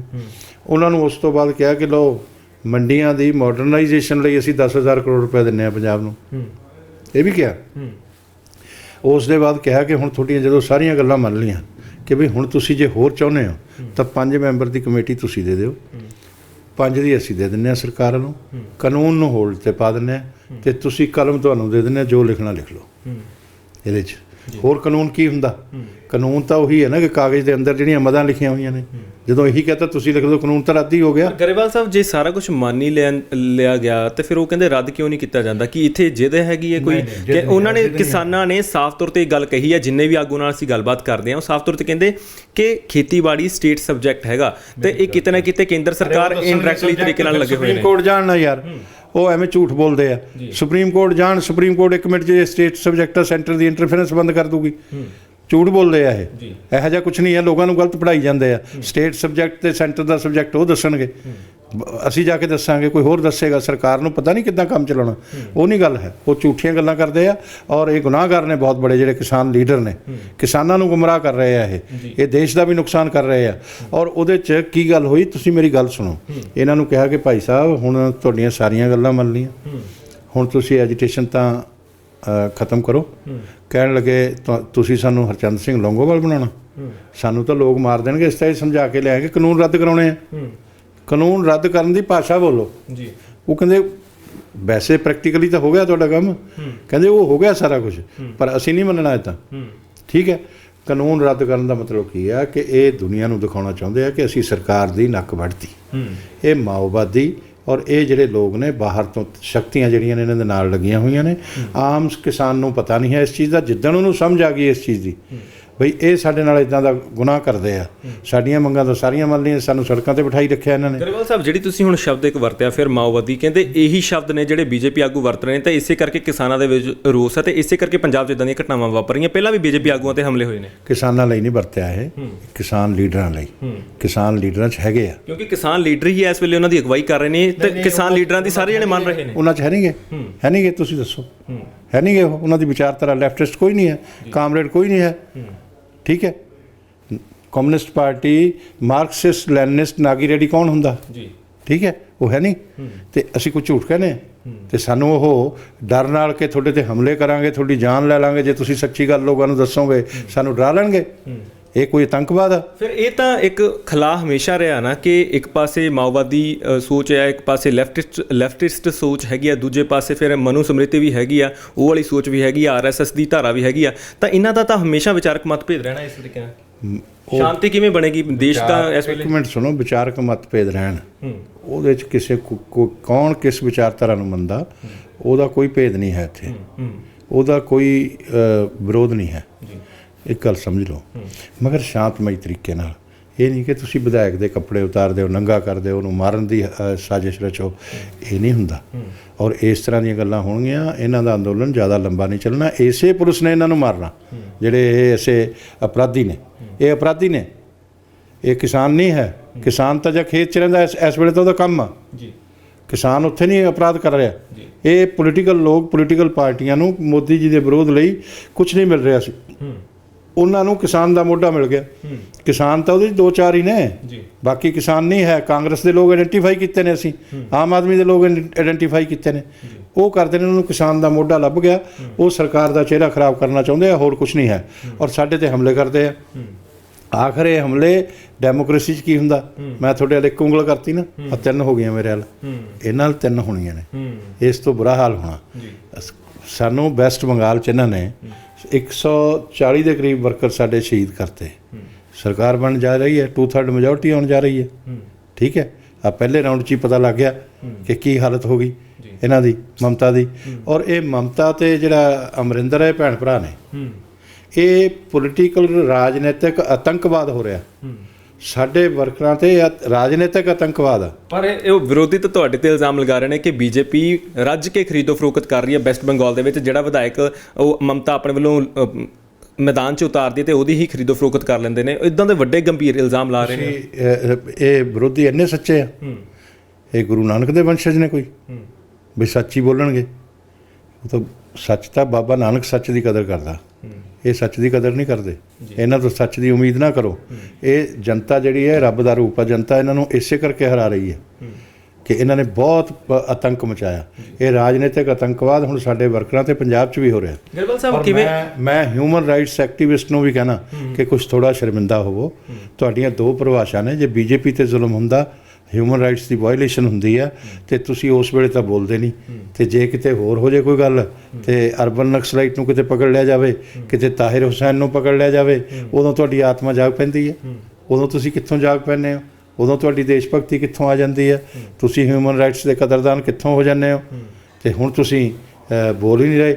ਤੇ ਮੈਂ ਉਹਨਾਂ ਨੂੰ ਵੀ ਕਹਿਣਾ, ਹੁਣ ਜਦੋਂ ਕਦੇ ਬੋਲਣਗੇ ਤਾਂ ਮੈਂ ਉਹਨਾਂ ਦਾ ਸਾਹਮਣਾ ਕਰੂੰਗਾ। ਨਹੀਂ, ਬਿਲਕੁਲ ਇਸ ਗੱਲ ਦੇ ਵਿੱਚ ਕੋਈ ਦੋ ਰਾਏ ਨਹੀਂ ਹੈਗੀ ਕਿ ਵਿਧਾਇਕ ਦੇ ਉੱਪਰ ਇਸ ਤਰੀਕੇ ਨਾਲ ਹਮਲਾ ਹੋਣਾ ਤੇ ਉਹਨੂੰ ਸਹੀ ਠਹਿਰਾਇਆ ਨਹੀਂ ਜਾ ਸਕਦਾ, ਕਿਉਂਕਿ ਬੜੀ ਹਰੇਕ ਬੰਦਾ ਆਪਣੇ ਪਰਿਵਾਰ ਦਾ ਜੀ ਹੁੰਦਾ, ਉਹਦੀ ਅਗਵਾਈ ਕਰਦਾ, ਉਹ 'ਤੇ ਬਹੁਤ ਸਾਰੀਆਂ ਜ਼ਿੰਮੇਵਾਰੀਆਂ ਹੁੰਦੀਆਂ ਨੇ। ਪਰ ਗਿਰਵਾਲ ਸਾਹਿਬ, ਕਿਤੇ ਨਾ ਕਿਤੇ ਜਿੱਦਾਂ ਜਿਸ ਤਰੀਕੇ ਨਾਲ ਹੁਣ FCI ਨੂੰ ਕਹਿ ਦਿੱਤਾ ਗਿਆ ਕਿ ਕਿਸਾਨਾਂ ਦੇ ਸਿੱਧੇ ਖਾਤਿਆਂ 'ਚ ਪੈਸੇ ਪਾਉਣੇ ਨੇ, ਤਾਂ ਹੌਲੀ ਹੌਲੀ ਜਿਹੜੀਆਂ ਛੋਟੀਆਂ ਕੋਸ਼ਿਸ਼ਾਂ ਹੋ ਰਹੀਆਂ ਨੇ, ਉਹ ਸਾਫ਼ ਤੌਰ 'ਤੇ ਕਹਿ ਰਹੇ ਕਿ BJP ਸਰਕਾਰ ਕਿਸਾਨਾਂ ਦਾ ਭਲਾ ਨਹੀਂ ਚਾਹ ਰਹੀ, ਇਸ ਵੇਲੇ ਕੁਝ ਹੋਰ ਚਾਹ ਰਹੀ ਹੈ। ਮੈਂ ਦੱਸਦਾ, ਕਿਸਾਨਾਂ ਦੇ ਖਾਤਿਆਂ 'ਚ ਸਿੱਧਾ ਪੈਸਾ ਜਾਣ ਦਾ ਕੀ ਫਾਇਦਾ, ਇਹ ਦੱਸਾਂ। ਪਿਛਲੀ ਵਾਰ ਕੀ ਹੋਇਆ ਕਿ ਪੈਦਾਵਾਰ ਪੰਜਾਬ 'ਚ ਘੱਟ ਹੋਈ ਔਰ ਖਰੀਦ ਵੇਚ ਜ਼ਿਆਦਾ ਹੋਈ। ਉਹ ਫਾਇਦਾ ਜਿਹੜੀ MSP ਦੀ ਖਰੀਦ ਆ 78 ਮਿਲੀਅਨ ਟਨ ਦੀ ਹੁੰਦੀ ਆ, ਪੰਜਾਬ 'ਚੋਂ 60% ਹੁੰਦੀ ਆ, ਹਰਿਆਣੇ 'ਚੋਂ 30% ਹੁੰਦੀ ਆ, 10% national capital territory western UP 'ਚ ਹੁੰਦੀ ਹੈ। ਅਤੇ ਹੁਣ ਉਹ ਪੰਜਾਬ ਦਾ ਜਿਹੜਾ ਹਿੱਸਾ, ਉਹ ਬਾਹਰੋਂ ਪੋਲੀਟੀਸ਼ੀਅਨ, ਸਰਕਾਰੀ ਅਧਿਕਾਰੀ ਔਰ ਇਹ ਵਪਾਰੀ, ਇਹਨਾਂ ਦਾ ਨੈਕਸਸ ਆ। ਇਹ ਬਾਹਰੋਂ ਖਰੀਦ ਕੇ ਇੱਥੇ ਹਜ਼ਾਰਾਂ ਕਰੋੜ ਦੀ ਲੁੱਟ ਕਰਦੇ ਆ, ਕਿਸਾਨ ਦਾ ਹੱਕ ਖਾ ਜਾਂਦੇ ਆ। ਇੱਕ ਤਾਂ ਉਹ ਇਸ ਕਰਕੇ ਆ। ਦੂਸਰਾ, ਆੜਤੀਏ ਦਾ ਔਰ ਅਗਰ ਕਿਸਾਨ ਦਾ ਆਪਸ 'ਚ ਝੰਜਟ ਹੋ ਜਾਏ, ਰਿਲੇਸ਼ਨ ਅੱਛੇ ਨਾ ਰਹਿਣ, ਉਹ ਕਿਸਾਨ ਨਾ ਤਾਂ ਠੇਕੇ 'ਤੇ ਜ਼ਮੀਨ ਲੈ ਸਕਦਾ, ਨਾ ਹੀ ਬੀਜ ਖਾਦ ਪਾ ਸਕਦਾ, ਕਿਉਂਕਿ ਉਹਨੇ ਆੜਤੀਏ ਕੋਲੋਂ ਪੈਸੇ ਪਕੜਨੇ ਹੁੰਦੇ ਆ। ਹੁਣ ਸਮਝ ਗਏ? ਤਾਂ ਉਹਨਾਂ ਦੇ ਆਪਸ 'ਚ ਸੰਬੰਧ ਬਹੁਤ ਅੱਛੇ ਹੋਣੇ ਚਾਹੀਦੇ ਆ। ਆਹ ਕਿਸਾਨ ਲੀਡਰ ਜਿਹੜੇ, ਜਿਨ੍ਹਾਂ ਨੂੰ ਮੈਂ ਮਾਓਵਾਦੀ ਕਹਿਣਾ, ਜਿਨ੍ਹਾਂ ਨੂੰ ਮੈਂ ਕਮਿਊਨਿਸਟ ਕਹਿਣਾ, ਲੈਫਟਿਸਟ ਕਹਿਣਾ, ਇਹਨਾਂ ਨੇ ਕੀ ਕੀਤਾ? ਆੜਤੀਏ ਦਾ ਔਰ ਕਿਸਾਨ ਦਾ ਸੰਬੰਧ ਖਰਾਬ ਕਰਾਇਆ। ਕਿਵੇਂ ਕਰਾਇਆ? ਭਾਰਤ ਸਰਕਾਰ ਸਭ ਤੋਂ ਬੜਾ ਆੜਤੀਆ, ਖਰੀਦ ਉਹੀ ਕਰਦੀ ਹੈ 78 ਮਿਲੀਅਨ ਟਨ ਦੀ, ਉਹਦੇ ਨਾਲ ਸੰਬੰਧ ਖਰਾਬ ਕਰਾਤੇ। ਤੇ ਉਸ ਦਾ ਨਤੀਜਾ ਕੀ ਹੋਣਾ? ਭੁਗਤਾਨ ਕਿਸਾਨ ਨੂੰ ਕਰਨਾ ਪੈਣਾ ਸੰਬੰਧ ਖਰਾਬ ਦਾ। ਇਹ ਇਹਨਾਂ ਦੀ ਗਲਤੀ ਆ। ਇਹਨਾਂ ਨੂੰ ਥੋੜਾ ਸਮਝਾਓ ਕਿ ਕਿਸਾਨ ਤੇ ਰਹਿਮ ਕਰੋ। ਜੇ ਸਕੋਰ ਸੈਟਲ ਸਾਡੇ ਨਾਲ ਕਰਨੇ ਆ ਕਿਤੇ ਹੋਰ ਕਰ ਲੈਣ, ਕਿਸਾਨ ਦੇ ਨਾਂ ਤੇ ਕਿਉਂ ਕਰ ਰਹੇ ਆ ਜਾਣ। ਇਹਨਾਂ ਨੂੰ ਜਵਾਬ ਦੇਵਾਂਗੇ ਸਾਰੇ ਜੀ। ਅਸੀਂ ਹਰ ਜਗ੍ਹਾ ਦਿੰਦੇ ਆ, ਵੈਸਟ ਬੰਗਾਲ 'ਚ ਵੀ ਦੇ ਰਹੇ ਹਾਂ ਔਰ ਨਾਰਥ ਈਸਟ 'ਚ ਵੀ ਦਿੱਤੇ ਆ, ਸਭ ਜਗ੍ਹਾ ਦਿੱਤੇ ਆ। ਇਹ ਆਤੰਕਵਾਦੀ ਤਾਂ ਉੱਥੇ ਵੀ ਸਾਨੂੰ ਤੰਗ ਕਰਦੇ ਸੀ, ਦੇਸ਼ ਨੂੰ ਵੀ ਤੋੜਨਾ ਚਾਹੁੰਦੇ ਸੀ। ਕਸ਼ਮੀਰ 'ਚ ਵੀ ਜਵਾਬ ਮਿਲਿਆ, ਸਭ ਜਗ੍ਹਾ ਮਿਲਿਆ। ਇਸ ਲਈ ਸਾਡੇ ਤੇ ਇਦਾਂ ਦਾ ਵਰਕਰਾਂ ਤੇ ਜ਼ੁਲਮ ਨਾ ਕਰਨ, ਇਹ ਮੇਰੀ ਇਹਨਾਂ ਨੂੰ ਪ੍ਰਾਰਥਨਾ। ਗਰੇਵਾਲ ਸਾਹਿਬ, ਜਿੱਦਾਂ ਛੋਟੀਆਂ ਕੋਸ਼ਿਸ਼ਾਂ ਦਾ ਆਪਾਂ ਜ਼ਿਕਰ ਕਰ ਰਹੇ ਸੀਗੇ ਤੇ ਇੱਧਰ ਨਾਲ ਦੀ ਨਾਲ ਜਿਸ ਤਰੀਕੇ ਨਾਲ ਹੁਣ ਦਿੱਲੀ ਦੇ ਵਿੱਚ LG ਨੂੰ ਮੁੱਖ ਕਰ ਦਿੱਤਾ ਗਿਆ, ਸਾਰਾ ਕੁਝ ਪਾਵਰਾਂ ਉਹਦੇ ਹੱਥ ਦੇਣ ਦੀਆਂ ਕੋਸ਼ਿਸ਼ਾਂ ਹੋ ਰਹੀਆਂ, ਤਾਂ ਕਿਤੇ ਨਾ ਕਿਤੇ ਕਹਿੰਦੇ ਕਿ ਸਿੱਧੇ ਤੌਰ ਤੇ BJP ਹੁਣ ਸੈਂਟਰਲਾਈਜ਼ ਕਰਨਾ ਚਾਹੁੰਦੀ ਹੈ, ਸਾਰੇ ਸੂਬਿਆਂ ਦੇ ਅਧਿਕਾਰ ਹੌਲੀ ਲੈਣਾ ਚਾਹੁੰਦੀ ਆ, ਉਹ ਸਾਰੀ ਪਾਵਰ ਇੱਕ ਹੱਥ ਦੇ ਵਿੱਚ ਲਿਆਉਣਾ ਚਾਹੁੰਦੀ ਹੈ ਤੇ ਇਸੇ ਤਹਿਤ ਵੱਖ-ਵੱਖ ਕੋਸ਼ਿਸ਼ਾਂ ਜਿਹੜੀਆਂ ਲਗਾਤਾਰ ਹੋ ਰਹੀਆਂ ਨੇ। ਤੇ ਇਸ ਚੀਜ਼ ਨੂੰ ਹੁਣ ਜਿਹੜੇ ਇਹ ਇਲਜ਼ਾਮ ਨੇ ਆਮ ਆਦਮੀ ਪਾਰਟੀ ਸਾਫ਼ ਤੌਰ ਤੇ ਲਗਾ ਰਹੀ ਹੈ ਕਿ ਤਾਕਤਾਂ ਖੋਹਣ ਦੀ ਕੋਸ਼ਿਸ਼ ਹੈ। ਆਮ ਆਦਮੀ ਪਾਰਟੀ ਨੇ ਤਾਂ ਇਸੇ ਕਰਕੇ ਸਬਕ ਸਿਖਾਇਆ ਇਹਨਾਂ ਨੇ, ਲੋਕਾਂ ਨੇ, ਜਨਤਾ ਨੇ। ਉਹ ਰੋਜ਼ ਸਵੇਰੇ ਉੱਠਦਾ ਹੀ ਪਹਿਲਾਂ ਪ੍ਰਾਈਮ ਮਿਨਿਸਟਰ ਦੇ ਖਿਲਾਫ ਬੋਲਦਾ ਹੁੰਦਾ, ਹੁਣ ਬੋਲਣਾ ਹਟ ਗਿਆ। ਕੇਜਰੀਵਾਲ ਨੂੰ ਥੋੜੀ ਸਮਝ ਆ ਗਈ ਵੀ ਇਹਦੇ ਨਾਲ ਕੁਝ ਨਹੀਂ ਹੋਣਾ, ਪਰ ਉਹ ਸਾਜ਼ਿਸ਼ੀ ਬੰਦੇ ਆ, ਸਾਜ਼ਿਸ਼ਾਂ 'ਚੋਂ ਉਹਦੀ ਪਾਰਟੀ ਪੈਦਾ ਹੋਈ ਆ। ਜੈਸੀ ਨੀਂਹ ਹੋਵੇ, ਜਿਹੜੀ ਨੀਂਹ ਕਮਜ਼ੋਰ ਹੋਵੇ, ਗਲਤ ਹੋਵੇ, ਉਹ ਇਮਾਰਤ ਬੁਲੰਦ ਨਹੀਂ ਹੋਇਆ ਕਰਦੀ। ਸਾਡੀ ਨੀਂਹ ਜਿਹੜੀ ਬਣੀ ਉਹ ਦੇਸ਼ ਦੀ ਏਕਤਾ ਅਖੰਡਤਾ ਲਈ ਬਣੀ। ਸਾਡੇ ਪਹਿਲੇ ਰਾਸ਼ਟਰੀ ਪ੍ਰਧਾਨ ਡਾਕਟਰ ਸ਼ਿਆਮਾ ਪ੍ਰਸਾਦ ਮੁਖਰਜੀ ਨੇ ਦੇਸ਼ ਦੀ ਏਕਤਾ ਅਖੰਡਤਾ ਲਈ ਸ਼ਹਾਦਤ ਦਿੱਤੀ ਤੇ ਇੱਕ ਸੰਵਿਧਾਨ ਦੀ ਗੱਲ ਕੀਤੀ, ਇੱਕ ਕਾਨੂੰਨ ਦੀ ਗੱਲ ਕੀਤੀ। ਅਸੀਂ ਉੱਥੇ ਅੱਜ ਵੀ ਖੜ੍ਹੇ ਹਾਂ। ਉਹ ਅੰਨਾ ਹਜ਼ਾਰੇ ਦੀ ਉਹਦੇ 'ਚ ਸੀਗਾ ਅੰਦੋਲਨ 'ਚ, ਉੱਥੇ ਕਿਹਾ ਕਿ ਮੈਂ ਪੋਲੀਟੀਕਲ ਪਾਰਟੀ ਨਹੀਂ ਬਣਾਵਾਂਗਾ। ਪੋਲੀਟੀਕਲ ਪਾਰਟੀ ਵੀ ਬਣਾ ਲਈ, ਭਲੇ ਮਾਨਸ ਨੇ, ਚੋਣਾਂ ਵੀ ਲੜਨੀਆਂ। ਅੰਨਾ ਹਜ਼ਾਰੇ ਨੂੰ ਉਹਦੇ ਗੁਰੂ ਨੇ ਧੋਖਾ ਦਿੱਤਾ। ਗੁਰੂ ਗੁੜ ਤੇ ਚੇਲੇ ਚੱਕਰ ਹੋ ਗਏ ਉੱਥੇ। ਤੇ ਇਸ ਕਰਕੇ ਕੇਜਰੀਵਾਲ ਤਾਂ ਖੜਾ ਹੀ ਝੂਠ ਤੇ ਆ, ਉਹ ਝੂਠ ਬੋਲਦਾ। ਦਿੱਲੀ ਇੱਕ ਸ਼ਹਿਰ ਆ, ਇਹ ਇੱਕ ਸ਼ਹਿਰ ਦੀ ਪਾਰਟੀ ਹੈ। ਉਹ ਸ਼ਹਿਰ ਦੀ ਸਰਕਾਰ ਚਲਾਉਣ ਦੇ ਲਈ ਉਹਦੇ 'ਚ ਪ੍ਰਾਈਮ ਮਿਨਿਸਟਰ ਵੀ ਰਹਿੰਦੇ ਆ, ਸਾਰੇ ਰਹਿੰਦੇ ਆ, ਉੱਥੋਂ ਦੀ ਡਿਪਲੋਮੈਟ ਵੀ ਰਹਿੰਦੇ ਆ, ਸਾਰੇ ਐਮਬੈਸੀਜ਼ ਨੇ। ਤੇ ਉਹ ਇਹ ਹੈਗਾ ਜਿੱਦੀ ਆਦਮੀ, ਅੜੀਅਲ ਆਦਮੀ। ਕੋਈ ਵੀ ਸਟੇਟ ਆ ਕੇ ਉੱਥੇ ਇਹੋ ਜਿਹੀ ਦਖਲਅੰਦਾਜ਼ੀ ਕਰੇ ਤਾਂ ਉਹਦੇ ਲਈ ਉਹਨਾਂ ਨੂੰ ਅਲੱਗ ਵਿਵਸਥਾ ਦੀ ਜ਼ਰੂਰਤ ਹੁੰਦੀ ਹੈ। ਪਰ BJP ਸਰਕਾਰ ਹੀ ਕਹਿੰਦੀ ਰਹੀ ਹੈ ਪਹਿਲਾਂ ਸੱਤਾ 'ਚ ਆਉਣ ਤੋਂ ਪਹਿਲਾਂ ਕਿ ਅਸੀਂ ਜਦੋਂ ਸੱਤਾ 'ਚ ਆਏ ਤਾਂ ਦਿੱਲੀ ਨੂੰ ਪੂਰਨ ਸੂਬੇ ਦਾ ਅਧਿਕਾਰ ਦੇਵਾਂਗੇ, ਪਰ ਹੁਣ ਉਹੀ BJP ਕਹਿੰਦੀ ਹੈ ਕਿ ਇਹ ਸਿਸਟਮ ਸਹੀ ਨਹੀਂ ਹੈ, ਇਹ ਸੈਂਟਰ ਸਰਕਾਰ ਦੇ ਅੰਡਰ ਰਹਿਣਾ ਚਾਹੀਦਾ। ਨਹੀਂ, ਇਹਨਾਂ ਕੋਲ ਬਾਕੀ ਅਧਿਕਾਰ ਉਹੀ ਨੇ, ਸਿਰਫ ਉਸ ਏਰੀਆ ਦੇ ਜਿਹੜੇ ਅਧਿਕਾਰ ਨੇ ਨਾ ਉਹ ਨਹੀਂ ਰਹੇ। ਹੋਰ ਬਾਕੀ ਇਹਨਾਂ ਦੇ ਅਧਿਕਾਰਾਂ 'ਤੇ ਕੁਛ ਨਹੀਂ। ਉਹ ਵੀ ਇਹ ਆ, ਜੇ ਆਊਟ ਆਫ ਦਾ ਕਨਸਟੀਟਿਊਸ਼ਨ ਜਾਣਗੇ, ਉੱਥੋਂ ਦੇ ਕਾਨੂੰਨ ਦੀ ਵਿਵਸਥਾ ਦੀ ਰਿਸਪੈਕਟ ਨਹੀਂ ਕਰਨਗੇ, ਤਾਂ ਉਹਦਾ ਦਖਲ ਹੋਏਗਾ ਲੈਫਟੀਨੈਂਟ ਗਵਰਨਰ ਦਾ। ਇੱਦਾਂ ਹਰ ਗੱਲ 'ਚ ਦਖਲ ਨਹੀਂ ਹੋਏਗਾ। ਗਰੇਵਾਲ ਸਾਹਿਬ, ਵੈਸੇ ਬਾਕੀ ਹੁਣ ਜਿਸ ਤਰੀਕੇ ਨਾਲ ਕਿਸਾਨੀ ਅੰਦੋਲਨ ਲਗਾਤਾਰ ਚੱਲ ਰਿਹਾ, ਕਿਸਾਨ ਤਾਂ ਸਾਫ਼ ਤੌਰ 'ਤੇ ਹੁਣ ਪੱਕੇ ਸ਼ੈੱਡ ਲਾ ਕੇ ਬਹਿ ਗਏ ਨੇ, ਉੱਥੇ ਆਪਣੀਆਂ ਝੁੱਗੀਆਂ ਪਾਲੀਆਂ, ਉਹਨੇ ਵਸੇਰੇ ਕਰ ਲਏ ਨੇ ਕਿ ਜਿੰਨਾ ਚਿਰ ਕਾਨੂੰਨ ਰੱਦ ਨਹੀਂ ਹੁੰਦੇ ਉਹਨਾਂ ਚਿਰ ਵਾਪਸੀ ਨਹੀਂ ਕਰਨੀ ਘਰਾਂ ਨੂੰ। ਤਾਂ ਹੱਲ ਕੀ ਨਜ਼ਰ ਆ ਰਿਹਾ ਕੇਂਦਰ ਸਰਕਾਰ, ਕਿਉਂਕਿ ਗੱਲਬਾਤ ਰੁਕੀ ਹੋਈ ਹੈ, ਡਾਇਲੋਗ ਨਹੀਂ ਹੋ ਰਿਹਾ, ਡਾਇਲੋਗ ਨਹੀਂ ਹੋਊਗਾ ਤਾਂ ਉਹਦਾ ਕੋਈ ਸਿੱਟਾ ਨਹੀਂ ਨਿਕਲਣਾ। ਮੈਂ ਦੱਸਦਾ ਜੀ, ਸ਼ਾਂਤਮਈ ਅੰਦੋਲਨ ਉਹ 10 ਸਾਲ ਚਲਾਉਣ, ਸਾਨੂੰ ਕੋਈ ਦਿੱਕਤ ਨਹੀਂ ਹੈ। ਹਰ ਕਿਸੇ ਦਾ ਹੱਕ ਆ, ਸਾਡਾ ਵੀ ਹੱਕ ਆ, ਉਹਨਾਂ ਦਾ ਵੀ ਹੱਕ ਆ, ਬਰਾਬਰ ਹੱਕ ਆ ਨਾ। ਸਾਡੇ ਖਿਲਾਫ ਚਲਾਉਣ ਉਹ ਵੀ ਹੱਕ ਆ, ਮੁਰਦਾਬਾਦ ਕਰਨ ਉਹ ਵੀ ਹੱਕ ਆ ਉਹਨਾਂ ਦਾ, ਸਾਨੂੰ ਉਸ ਦੀ ਤਕਲੀਫ ਨਹੀਂ। ਪਰ ਜਦੋਂ ਇਸ ਤਰ੍ਹਾਂ ਹਿੰਸਕ ਹੋਣ, ਉਸ ਵੇਲੇ ਕਾਨੂੰਨ ਦਾ ਸਾਹਮਣਾ ਉਹਨਾਂ ਨੂੰ ਕਰਨਾ ਪਊਗਾ, ਚਾਹੇ ਉਹ ਕਿੰਨੀ ਵੀ ਬੜੀ ਤਾਕਤ ਕਿਉਂ ਨਾ ਹੋਵੇ। ਸਾਡੀ ਫੌਜ ਦੇ ਸਾਹਮਣੇ ਕੋਈ ਤਾਕਤ ਨਹੀਂ ਰੁਕਦੀ, ਸਾਡੀ ਪੁਲਿਸ ਦੇ ਸਾਹਮਣੇ ਕੋਈ ਤਾਕਤ ਨਹੀਂ ਰੁਕਦੀ। ਕਾਨੂੰਨ ਦਾ ਸਭ ਨੂੰ ਸਾਹਮਣਾ ਕਰਨਾ ਪਏਗਾ ਔਰ ਸੰਵਿਧਾਨਕ ਸੰਸਥਾਵਾਂ ਦੀ ਸਭ ਨੂੰ ਰਿਸਪੈਕਟ ਕਰਨੀ ਪਏਗੀ। ਰਾਜੇਵਾਲ ਕਹਿੰਦਾ ਸੀ ਕਿ ਮੈਂ ਤਾਂ ਸੁਪਰੀਮ ਕੋਰਟ ਨੂੰ ਨਹੀਂ ਮੰਨਦਾ, ਹੁਣ ਉਹ ਐਸੀ ਭਾਸ਼ਾ ਵੀ ਬੋਲ ਰਹੇ ਆ। ਵੈਸੇ ਉਹ ਵਧੀਆ ਬੰਦਾ ਸੀ, ਪਰ ਪਤਾ ਨਹੀਂ ਕਿਉਂ ਝੂਠ ਵੀ ਬੋਲਣਾ ਸ਼ੁਰੂ ਕਰ ਲਿਆ ਉਹਨੇ, ਸਾਰਾ ਕੁਝ ਕਰ ਲਿਆ। ਵਧੀਆ ਬੰਦਾ ਕਦੋਂ ਸੀ, ਹੁਣ ਕਿਉਂ ਵਧੀਆ ਬੰਦਾ ਨਹੀਂ ਰਿਹਾ? ਮੇਰੇ ਨਾਲ ਤਾਂ ਬਹੁਤ ਅੱਛੇ ਸੰਬੰਧ ਸੀ। ਸੁਣੋ ਗੱਲ, ਮੈਂ ਕਿਸਾਨ ਦੇ ਲਈ ਉਹਦੇ ਨਾਲ ਮਦਦ ਵੀ ਕਰਦਾ ਸੀ। ਮੈਂ ਵੀ ਕਿਸਾਨ ਪਰਿਵਾਰ 'ਚੋਂ ਹੀ ਹਾਂ, ਕੋਈ ਮੈਂ ਕਿਸਾਨਾਂ ਦੇ ਖਿਲਾਫ ਨਹੀਂ ਹੈਗਾ। ਮੈਂ ਤਾਂ ਜਿਸ ਤਰੀਕੇ ਨਾਲ ਇਹ ਲੱਗੇ ਹੋਏ ਆ ਉਸ ਦੇ ਖਿਲਾਫ ਹਾਂ। ਉਹਦੇ ਨਾਲ ਕਿਸਾਨ ਦਾ ਨੁਕਸਾਨ ਕਰਨਗੇ, ਔਰ ਨੁਕਸਾਨ ਇੰਨਾ ਬੜਾ। ਇਹਨਾਂ ਦੀਆਂ ਜਦੋਂ ਸਾਰੀਆਂ ਗੱਲਾਂ ਅਸੀਂ ਮੰਨ ਲਈਆਂ, ਉਸ ਤੋਂ ਬਾਅਦ ਇਹਨਾਂ ਨੂੰ ਇਹ ਕਹਤਾ ਕਾਨੂੰਨ ਵੀ ਤੁਸੀਂ ਲਿਖ ਲਓ। ਤੇ ਇਹ ਰੱਦ ਕਰਾਉਣ ਦੀ ਜਿੱਦ ਕੀ ਹੈ ਜੀ? ਇਹ ਅੜੀ ਕੀ ਹੈ? ਕਿਸਾਨ ਦਾ ਹੀ ਨੁਕਸਾਨ ਆ, ਦੇਸ਼ ਦਾ ਨੁਕਸਾਨ ਆ। ਉਹ ਨਹੀਂ ਇਹਨਾਂ ਦਾ ਚੱਲਣਾ। ਜੇ ਕਹਿਣ ਕਿ ਕਾਨੂੰਨ ਅਸੀਂ ਰੱਦ ਕਰਾ ਲਾਂਗੇ, ਇਹ 10 ਸਾਲ ਬੈਠੇ ਰਹਿਣ, ਰੱਦ ਨਹੀਂ ਹੋਣੇ, ਸਰਕਾਰ ਨੇ ਨਹੀਂ ਕਰਨੇ। ਇਹ ਮੈਨੂੰ ਕਹਿੰਦੇ ਕਿ ਮੈਂ ਇਹਨਾਂ ਨੂੰ ਕਹਿਣਾ ਜੀ ਗਲਤ ਬੋਲਦਾ। ਜੀ ਗਲਤ ਕੀ ਬੋਲਦਾ? ਜਦੋਂ ਮੈਨੂੰ ਅੰਦਰ ਦੱਸਿਆ ਜਾਂਦਾ ਵੀ ਆਹ ਕਾਨੂੰਨ ਨਹੀਂ ਆਪਾਂ ਰੱਦ ਕਰਨੇ, ਬਾਕੀ ਜੋ ਮਰਜ਼ੀ ਤੁਸੀਂ ਕਰ ਲਓ, ਮੈਂ ਆ ਕੇ ਉਹੀ ਗੱਲ ਬੋਲੂੰਗਾ ਨਾ। ਗਰੇਵਾਲ ਸਾਹਿਬ, ਫਿਰ ਇਹ ਸਰਕਾਰ ਦੀ ਵੀ ਅੜੀ ਹੋ ਗਈ ਨਾ ਕਿ ਸਰਕਾਰ ਵੀ ਨਹੀਂ ਕਹਿੰਦੀ ਅਸੀਂ ਰੱਦ ਨਹੀਂ ਕਰਨੇ, ਇਹ ਵੀ ਅੜੀ ਹੋ ਗਈ। ਉਹ ਸਾਰੇ ਅੜੀ ਦਾ ਕੀ ਮਤਲਬ ਆ? ਕਾਨੂੰਨ ਪਹਿਲਾਂ ਕਦੇ ਰੱਦ ਹੋਏ ਆ? ਇੱਦਾਂ ਕੋਈ ਰੱਦ ਹੋਏ ਆ? ਜਿਹੜੇ ਪਾਰਲੀਮੈਂਟ ਬਣਾਉਂਦੀ ਆ ਉਹਦੇ 'ਚ ਤਰਮੀਮ ਕਰਕੇ ਉਹਨਾਂ ਦੇ ਮੁਤਾਬਕ ਬਣਾ ਦਿਓ। ਸੋਧ ਹੀ ਤਾਂ ਕਰਨੀ ਆ, ਹੋਰ ਕੀ ਆ? ਇਹੀ ਤਾਂ ਡਰ ਆ ਉਹਨਾਂ ਨੂੰ, ਕਹਿੰਦੇ ਵੀ ਅੱਜ ਇਹ ਸਾਡੇ ਮੁਤਾਬਕ ਸੋਧ ਕਰ ਰਹੇ ਨੇ, ਕੱਲ੍ਹ ਨੂੰ ਬਾਅਦ ਵਿੱਚ ਆਪਣੀ ਮਰਜ਼ੀ ਨਾਲ ਸੋਧਾਂ ਕਰ ਲੈਣਗੇ। ਗੱਲ ਸੁਣੋ, ਇਹ ਬਹੁਤ ਬੇਈਮਾਨ ਨੇ ਰਾਜੇਵਾਲ ਹੁਣੇ ਅੰਦੋਲਨ ਨੂੰ ਜਾਣਬੁੱਝ ਕੇ ਲੰਬਾ ਕਰ ਰਹੇ, ਇਹਨਾਂ ਨੂੰ ਪੈਸਾ ਪੂਸਾ ਆਈ ਜਾਂਦਾ, ਕੁਝ ਕਿਸਾਨਾਂ ਕੋਲੋਂ ਇਕੱਠਾ ਕਰੀ ਜਾਂਦੇ ਆ, ਕੁਝ ਤੁਹਾਡੇ ਵਰਗੇ NRI ਦੇਈ ਜਾਂਦੇ ਆ, ਕੁਝ ਤੁਹਾਡੇ ਵਰਗੇ ਲੋਕ ਵੀ ਕਿ ਕਿਸਾਨ ਅੰਦੋਲਨ ਦੀ ਹਮਾਇਤ ਕਰੋ। ਕੋਈ ਜ਼ਰੂਰਤ ਨਹੀਂ ਹੈ ਇਹਨਾਂ ਨੂੰ। ਤੇ ਫਿਰ ਇਹ ਤੇ ਵੀ ਨਜ਼ਰ ਹੋਣੀ ਹੈ ਤੁਹਾਡੀ ਕਿ ਕਿੰਨਾ ਪੈਸਾ ਆ ਗਿਆ ਹੁਣ ਤੱਕ? ਨਹੀਂ, ਸਾਡੀ ਤਾਂ ਕੀ ਨਜ਼ਰ ਆ, ਉਹ ਖਾ ਲੈਣ ਉਹਨਾਂ ਵਾਸਤੇ ਹੀ ਆ ਉਹ ਤਾਂ। ਅਸੀਂ ਕੀ ਕਰਾਉਣਾ ਇਹਨਾਂ ਦੇ ਪੈਸੇ ਤੋਂ? ਨਹੀਂ, ਬੀਜੇਪੀ ਨਜ਼ਰ ਤਾਂ ਰੱਖ ਰਹੀ ਹੋਣੀ ਹੈ ਨਾ, ਕਿਉਂਕਿ ਪਿੱਛੇ ਜੇ ਬੜੀਆਂ ਸਖਤਾਈਆਂ ਕੀਤੀਆਂ ਗਈਆਂ NRI ਤੋਂ ਜਿਹੜਾ ਪੈਸਾ ਆ ਰਿਹਾ ਸੀ। ਉਹ ਸਰਕਾਰ ਦਾ ਕੰਮ ਆ, ਸਾਡਾ ਕੰਮ ਨਹੀਂ ਹੈ। ਸਰਕਾਰੀ ਏਜੰਸੀਆਂ ਦਾ ਕੰਮ ਆ, ਉਹ ED ਦਾ ਕੰਮ ਆ। ਉਹ ਜਿੰਨਾ ਏਜੰਸੀਆਂ ਦਾ ਬੀਜੇਪੀ ਇਹੋ ਜਿਹੇ ਕੰਮ ਨਹੀਂ ਕਰਦੀ ਫਿਰਦੀ। ਉਹ ਤਾਂ ਸਰਕਾਰ ਕੱਲ੍ਹ ਨੂੰ ਤੁਹਾਡੀ ਆ ਜਾਏਗੀ ਏਜੰਸੀ, ਉਹਦੀ ਹੋਵੇਗੀ, ਅਸੀਂ ਕੀ ਉਹਦੇ 'ਚ ਕਰਨਾ ਹੈਗਾ? ਠੀਕ ਹੈ ਨਾ। ਅੱਛਾ, ਦੂਜੇ ਪਾਸੇ ਜਿਹੜੀ ਗੱਲ ਤੁਸੀਂ ਕਹਿੰਦੇ ਹੋ, ਅਸੀਂ ਇਹਨਾਂ ਨੂੰ ਇਹ ਵੀ ਕਿਹਾ ਬਈ ਇੱਕ ਮਾਡਲ ਐਕਟ ਦੇ ਦਿੰਦੇ ਆ, ਜਿੱਦਾਂ APMC ਦਿੱਤਾ, ਕੋਈ ਸਟੇਟ ਲਾਗੂ ਕਰੇ ਕੋਈ ਨਾ ਕਰੇ, ਕੋਈ ਉਹਦੇ 'ਚ ਅਮੈਂਡਮੈਂਟ ਕਰ ਲੇ ਕੋਈ ਨਾ ਕਰ ਲੇ। ਜਿੱਦਾਂ APMC ਦਾ ਐਕਟ ਬਿਹਾਰ ਨੇ ਪਹਿਲਾਂ ਲਾਗੂ ਕਰ ਲਿਆ, ਬਾਅਦ 'ਚ ਉਹਨਾਂ ਨੇ ਹਟਾਤਾ, ਸਟੇਟ ਦੀ ਇੱਛਾ। ਇਹ ਵੀ ਕਿਹਾ ਕਿ ਇਹ ਕਰਵਾ ਦਿੰਦੇ ਆ, ਇਹਦੇ 'ਤੇ ਵੀ ਐਗਰੀ ਨਹੀਂ ਕਰਦੇ, ਉਹਦੇ ਨਾਲ ਤਾਂ ਰੱਦ ਹੀ ਹੋ ਗਿਆ ਨਾ। ਤੇ ਇਹਨਾਂ ਨੂੰ ਪੁੱਛ ਲਓ, ਜੇ ਕੋਈ ਪ੍ਰਪੋਜ਼ਲ ਹੋਰ ਦਿੰਦੇ ਆ ਜਿਹਦੇ 'ਤੇ ਖਤਮ ਕਰਨਾ ਚਾਹੁੰਦੇ ਆ, ਉਹ ਪ੍ਰਪੋਜ਼ਲ ਲੈ ਉਹ ਕੱਲ੍ਹ ਹੀ ਮੀਟਿੰਗ ਕਰਵਾ ਦਿਆਂਗੇ। ਹੁਣ ਇਹ ਨਾ ਤਾਂ ਪ੍ਰਪੋਜ਼ਲ ਦਿੰਦੇ ਆ, ਨਾ ਇਹ ਗੱਲ ਕਰਦੇ ਆ। ਇਹ ਸਾਡੇ ਸੈਂਟਰਲ ਮਿਨਿਸਟਰਾਂ ਨੇ ਇਹਨਾਂ ਨਾਲ ਗੱਲ ਕਰ ਲਈ, ਇਹਨਾਂ ਦੇ ਲੀਡਰਾਂ ਨਾਲ, ਉਹਨਾਂ ਨੂੰ ਕਿਹਾ ਕੋਈ ਨਵੀਂ ਪ੍ਰਪੋਜ਼ਲ ਲੈ ਕੇ ਆਓ ਯਾਰ, ਜਿਹਦੇ 'ਤੇ ਗੱਲ ਖਤਮ ਕਰਨੀ ਹੈ ਖਤਮ ਕਰੋ। ਤੇ ਕਿਸਾਨਾਂ ਨੂੰ ਕਿਉਂ ਸੜਕਾਂ 'ਤੇ ਬਿਠਾਇਆ ਹੋਇਆ? ਇਹ ਤਾਂ ਜਦੋਂ ਤੱਕ ਇਹਨਾਂ ਦਾ ਮਾਮਲਾ ਚੱਲਦਾ ਨਾ, ਇਹ ਜਿਹੜੇ ਕਮਿਊਨਿਸਟ ਨੇ ਜਿਹੜੀ ਫੈਕਟਰੀ 'ਤੇ ਝੰਡਾ ਲਾ ਦੇਣ, ਜਦੋਂ ਤੱਕ ਬੰਦ ਨਾ ਕਰਵਾ ਦੇਣ, ਸ਼ੇਰ ਜਾਂਦੇ ਨਹੀਂ ਹੈ। ਤੇ ਇਸੇ ਤਰ੍ਹਾਂ ਕਿਸਾਨ ਦਾ ਨੁਕਸਾਨ ਕਰਕੇ ਜਾਣਗੇ। ਹੁਣ ਤੁਸੀਂ ਦੇਖੋ, ਇਹਨਾਂ ਨੇ 7 ਮੈਂਬਰੀ ਕਮੇਟੀ ਬਣਾਈ, ਫਿਰ ਇਹਨਾਂ ਨੇ ਆਪ ਹੀ 9 ਮੈਂਬਰੀ, ਇਸ ਤਾਂ ਨਹੀਂ ਕੁਝ ਕਿਹਾ, ਬਣਾ ਲਈ। ਜੋਗਿੰਦਰ ਯਾਦਵ ਤੇ ਦਰਸ਼ਨਪਾਲ ਕੌਣ ਨੇ ਤੁਹਾਨੂੰ ਪਤਾ ਹੀ ਹੈ। 2 ਘੰਟੇ ਦੇ ਅੰਦਰ ਅੰਦਰ ਉਹਨਾਂ ਨੇ ਪ੍ਰੈਸ ਕਾਨਫਰੰਸ ਕੀਤੀ ਕਿ ਇਹ ਕਮੇਟੀ ਦੀ ਗੱਲ ਬਿਲਕੁਲ ਨਹੀਂ ਮੰਨੀ ਜਾਊਗੀ, ਕਿਉਂਕਿ ਉਹ ਗੱਲ ਖਤਮ ਕਰਨ ਲਈ ਬਣੀ ਸੀ। ਅਸੀਂ ਕਿਹਾ ਸੀ ਆ ਜਾਓ ਖਤਮ ਕਰ ਲਓ, ਤੁਸੀਂ 7-8 ਬੰਦੇ ਆ ਜਾਓ, 10 ਆ ਜਾਓ, 12 ਆ ਜਾਓ, ਪ੍ਰਪੋਜ਼ਲ ਲੈ ਆਓ ਤੇ ਖਤਮ ਕਰ ਲਓ, ਆਓ ਬੈਠੋ। ਉਹ ਬਹੁਤ ਸਾਰੀਆਂ ਕਿਸਾਨ ਜਥੇਬੰਦੀਆਂ ਚਾਹੁੰਦੀਆਂ ਨੇ ਖਤਮ ਕਰਨਾ, ਪਰ ਕਮੇਟੀ ਮੈਂਬਰਾਂ ਤੇ ਇਤਰਾਜ਼ ਉਹਨਾਂ ਨੇ ਜਤਾਏ, ਕਹਿੰਦੇ ਕਮੇਟੀ ਮੈਂਬਰ ਉਹੀ ਨੇ ਜਿਹੜੇ ਬੀਜੇਪੀ ਦੀ ਸੋਚ ਰੱਖਦੇ ਨੇ। ਸ਼ਾਬਾਸ਼ ਸ਼ਾਬਾਸ਼ ਸ਼ਾਬਾਸ਼। ਇਹ ਤਾਂ ਯਾਰ ਝੂਠ ਬੋਲਣ ਦਾ ਠੇਕਾ ਲਿਆ ਹੋਇਆ ਇਹਨਾਂ ਨੇ। ਇਹਨਾਂ ਨੂੰ ਤਾਂ ਨਮਸਤੇ ਕਰ ਦਿਓ ਜੀ। ਇਹ ਕਿਸਾਨ ਜਿੱਦਣ ਕਿਸਾਨ ਨੂੰ ਸਮਝ ਆ ਗਈ ਨਾ ਸਾਨੂੰ ਇਹ ਗੁੰਮਰਾਹ ਕਰ ਰਹੇ ਆ, ਉਹਨਾਂ ਨੇ ਡੰਡੇ ਲੈ ਕੇ ਇਹਨਾਂ ਨੂੰ ਲੱਭਦੇ ਫਿਰਨਾ। ਇਹ ਤਾਂ ਬੀਜੇਪੀ ਨੂੰ ਕਹਿੰਦੇ ਕਿ ਭੱਜੇ ਰਾਹ ਨਹੀਂ ਲੱਭਣਾ, ਇਹਨਾਂ ਨੂੰ ਨਹੀਂ ਲੱਭਣਾ। ਗਰੇਵਾਲ ਸਾਹਿਬ, ਅਖੀਰ ਤੇ ਜਿਹੜੀ ਘਟਨਾ ਵਾਪਰੀ ਉਹਨੇ ਬੜੇ ਸਵਾਲ ਖੜੇ ਕਰ ਦਿੱਤੇ। ਪੰਜਾਬ ਦਾ ਮਾਹੌਲ ਵੀ ਇਸ ਵੇਲੇ ਕਾਫੀ ਸਵਾਲਾਂ ਦੇ ਘੇਰੇ ਦੇ ਵਿੱਚ ਆ ਗਿਆ। ਲਾਅ ਐਂਡ ਆਰਡਰ ਦੀ ਸਥਿਤੀ ਨੂੰ ਵੀ ਲੈ ਕੇ ਲਗਾਤਾਰ ਤੁਸੀਂ ਆਪਣੇ ਵੱਲੋਂ ਮੰਗ ਕਰ ਰਹੇ ਹੋ ਕਿ ਬੀਜੇਪੀ ਸਰਕਾਰ ਸਾਰੀ ਮੰਗ ਕਰ ਰਹੀ ਹੈ ਇਸ ਵੇਲੇ, ਜਾਂ ਬੀਜੇਪੀ ਦੇ ਆਗੂ ਮੰਗ ਕਰ ਰਹੇ ਨੇ ਕਿ ਕੈਪਟਨ ਸਰਕਾਰ ਨੂੰ ਅਸਤੀਫਾ ਦੇਣਾ ਚਾਹੀਦਾ। ਆਪਣੀ ਸੁਰੱਖਿਆ ਯਕੀਨੀ ਬਣਾ ਰਹੇ ਹੋ ਹੁਣ ਤੁਸੀਂ? ਮੈਂ ਤਾਂ ਦੇਖੋ ਜੀ ਪਿੰਡੂ ਬੰਦਾ, ਜੱਟ ਆਦਮੀ ਹੈ, ਮੇਰੀ ਸੁਰੱਖਿਆ ਦਾ ਡਾਂਗ ਤੇ ਡੇਰਾ। ਮੈਨੂੰ ਤਾਂ ਜਿਹਨੇ ਮਾਰਨਾ ਮਾਰ ਲੇ, ਜੇ ਕਿਸਾਨ ਦਾ ਭਲਾ ਹੁੰਦਾ ਹੋਵੇ। ਤੇ ਦੂਜੀ ਗੱਲ, ਮੈਂ ਆਪਦੀ ਸੁਰੱਖਿਆ ਆਪ ਕਰ ਸਕਦਾ ਭਰਾਵਾ, ਜਿਹੜਾ ਆਊਗਾ ਉਹਨੂੰ ਦੇਖਾਂਗੇ। ਤੇ ਇਹ ਤਾਂ ਹੈ ਨਹੀਂ ਬਿਲਕੁਲ ਹੀ ਮਰੇ ਹੋਏ ਹੈਗੇ ਆ। ਤੇ ਇਸ ਕਰਕੇ ਮੈਂ ਕਿਸੇ ਨੂੰ ਪਹਿਲਾਂ ਕੁਝ ਕਹਿੰਦਾ ਨਹੀਂ ਹੈਗਾ, ਕਿਸੇ ਦੀ ਗੱਲ ਸਹਿੰਦਾ ਨਹੀਂ ਹੈਗਾ। ਤੇ ਜਿਹੜੀ ਗੱਲ ਆ ਉਹ ਸੱਚ ਬੋਲਦੇ ਆ। ਜਿਹੜੀ ਮੇਰੀ ਪਾਰਟੀ ਦੀ ਗੱਲ ਆ ਉਹ ਮੈਂ ਕਹਿਣੀ ਆ।